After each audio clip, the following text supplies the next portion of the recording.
E vamos falar agora de reforma administrativa. O projeto foi apresentado hoje pelo governo, foi detalhado por integrantes da equipe econômica. Essa reforma não atinge militares, magistrados, promotores, parlamentares. O governo espera que outros poderes também tomem providências em relação a isso. Na Câmara já tem uma proposta em discussão atingindo os funcionários da área. E em relação a essa proposta que foi apresentada pelo governo, ela dá mais margem para redução aí de postos, fim da estabilidade. O presidente pode extinguir cargos e órgãos, pode também reorganizar autarquias e fundações com maior liberdade, transformar cargos quando vagos, mantida a natureza do vínculo, reorganizar atribuições de cargos do Poder Executivo, acaba com aqueles penduricalhos para futuros servidores, que é como licença-prêmio, fim de aplicação de aposentadoria compulsória como punição por irregularidades. E nós vamos falar agora sobre essa proposta de reforma administrativa com uma pessoa que trabalhou muito na elaboração dessa proposta. É o Paulo Ebel, ex-secretário especial de desburocratização do Ministério da Economia. Paulo Ebel, boa tarde. Boa tarde, Denise. Um prazer falar com você, com os ouvintes da Jovem Pan. E Paulo, veio com o teor que você esperava de uma reforma administrativa, pode produzir os resultados esperados em relação a buscar uma eficiência maior do Estado, essa capacidade de o Executivo conseguir gerenciar melhor a máquina pública? Sem dúvida, foi um avanço muito grande. Ela mexe em três coisas fundamentais: a estratégia de atuação do Estado, a estrutura para o Estado poder atingir esses resultados desejados e também na parte de pessoal, como ter uma força de trabalho, reter talentos e garantir uma maior produtividade. Sem dúvida nenhuma, vai ser um avanço muito grande em relação ao status atual, vai permitir que o Estado seja muito mais moderno, flexível, possa servir muito melhor à sociedade brasileira. Evidentemente, como cidadão, a gente sempre quer mais e pode melhorar. E eu acho que esse vai ser o papel do Congresso. Fazer, ainda partindo da proposta inicial do governo, que já foi um grande avanço, poder ainda ser mais ousado e, quem sabe, ampliar para membros de poder, quem sabe ampliar boa parte dela para os servidores atuais, que, sem dúvida nenhuma, é uma demanda da sociedade. Agora, Paulo, uma coisa que pesa quando a gente pensa em reflexos sobre as contas públicas é o fato de não atingir quem já está trabalhando. Então, a gente vai ter um longo período, inclusive porque o governo está no momento de tentativa de ajustar as contas públicas, o que vai segurar concursos, novas contratações. Então, até você ter uma renovação de todo esse pessoal, a repercussão da reforma dessa maneira como foi apresentada pode ser muito pequena, não? Não vai ser pequena, ela mesmo no atual formato, ela já vai ter uma economia grande, porque você não vai precisar repor o mesmo número de servidores que vão se aposentar. Então, ainda assim, ela vai ter um impacto muito grande, porque ela atinge os três poderes e os três entes da federação, União, Estados e municípios. Mas, evidentemente, o Congresso pode pegar todos os pontos principais da reforma e aplicar para os servidores atuais, o que seria excelente. Eu entendo muito a posição do presidente Bolsonaro e ainda assim cumprimento pela coragem e iniciativa de mandar a reforma administrativa, pela luta do ministro Paulo Guedes, por toda a equipe do Ministério da Economia envolvida, que fez um trabalho brilhante. Conheço muito o Caio Paes de Andrade, o secretário especial, realmente liderou essa comunicação de forma clara, bem objetiva, mostrando que essa transformação vai melhorar muito a qualidade do serviço público. E é para isso que o Estado existe, para servir a sociedade. Então vai ser um avanço necessário.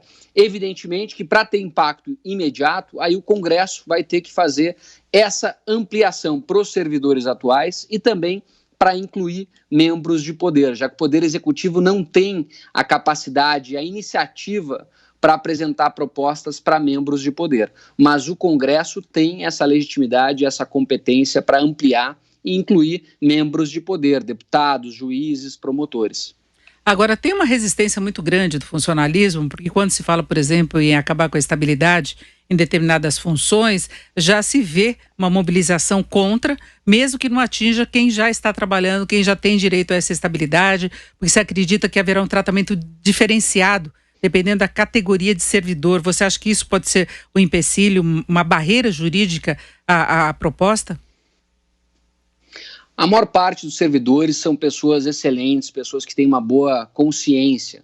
Essas pessoas acreditam na necessidade da transformação e da reforma do Estado brasileiro. Se a gente olhar os países desenvolvidos, Suécia tem só 1% dos servidores que têm estabilidade. Se você olhar Reino Unido, são 16%. A maior parte não tem estabilidade. Então não faz sentido ter estabilidade de forma indiscriminada. Quando a estabilidade é necessária? Quando ela é para proteger a sociedade de abusos. Então você tem algumas áreas que tem que ter essa proteção especial, mas não todas. Áreas de apoio não faz sentido nenhum. Você ter áreas secundárias de nível fundamental e médio também não faz sentido. Você tem que realmente ter estabilidade naquelas funções muito exclusivas de Estado, onde você pode sofrer pressão, ter algum tipo de perseguição que pode prejudicar a atividade daquele servidor. Então a burocracia serve para proteger a sociedade, não para proteger o servidor.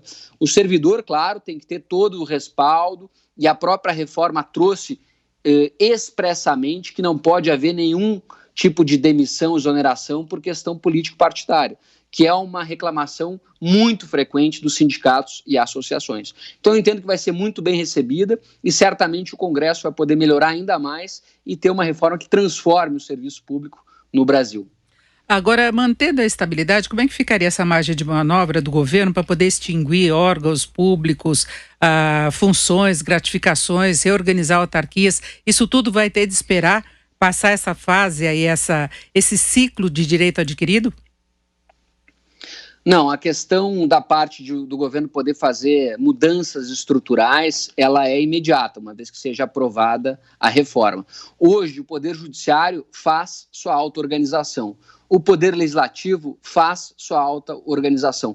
Só o Poder Executivo que não pode fazer sua auto-organização. Então isso é muito ruim. O Poder Executivo tem que ter metas, tem que ter os objetivos, tem que ter o orçamento, tem que ter o número de cargos máximo fixados pelo Legislativo.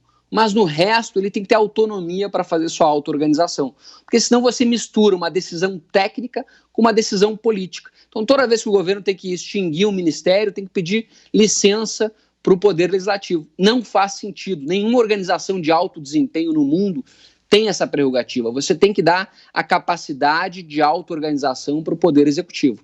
Então essa medida ela não depende dos novos servidores. Ela já tem implicação imediata quando for aprovada a reforma administrativa. Então vai ser um avanço muito importante, vai flexibilizar muito a auto-organização dos poderes executivos, tanto na União, estados e municípios, o que vai garantir que você tenha muito mais foco no resultado e não vai politizar a estrutura organizacional do governo. Agora, querendo, por exemplo, extinguir algum órgão agora, uma secretaria, reformular um ministério, o governo já poderia, o que ele faria com os funcionários que têm estabilidade? Você pode remanejar esses servidores. Então, você é obrigado a continuar com as atribuições, é obrigado a continuar com os servidores. Mas você pode extinguir uma estrutura organizacional e remanejar essas pessoas. Então, isso faz muito mais sentido. Às vezes você tem 5 autarquias, você pode fazer uma fusão, reduzir para 2 autarquias, vai ter uma economia operacional muito grande. Mesmo sem poder demitir esses servidores, ainda assim você pode ter ganhos de escala, ganhos na qualidade dos serviços prestados e economia com área meio. Então, cada real economizado na atividade meio é R$1 a mais que o Estado vai ter para investir na atividade fim. E é isso que se propõe o Estado brasileiro, a servir melhor na educação, na saúde, na segurança, na assistência social. Bom, e para fecharmos, Paulo, quando vocês estavam elaborando a proposta de reforma administrativa, havia projeção do quanto que se poderia ter de economia de despesas, de gastos com essa reforma? Havia esse tipo de projeção, porque a gente está no momento de preocupação com o ajuste fiscal, de diminuição do tamanho do Estado, inclusive o ministro Paulo Guedes sempre falou sobre isso, não é? De você ter menos Brasília e mais Brasil. Como é que fica nesse processo? Tinha essa projeção? O governo agora certamente vai apresentar os cálculos oficiais. Tinham estimativas, né?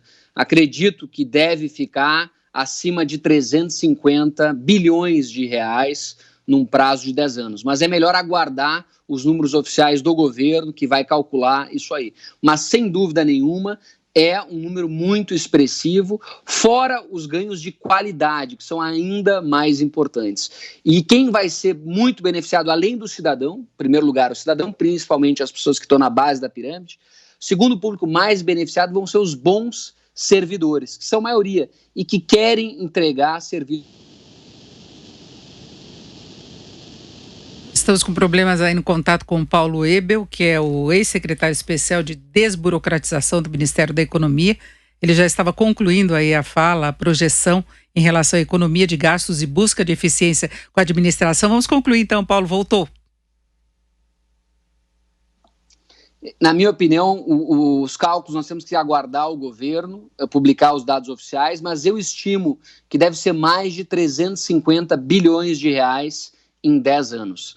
Então, você vai ter um ganho de produtividade, você vai ter um ganho de agilidade e, principalmente, na qualidade dos serviços públicos.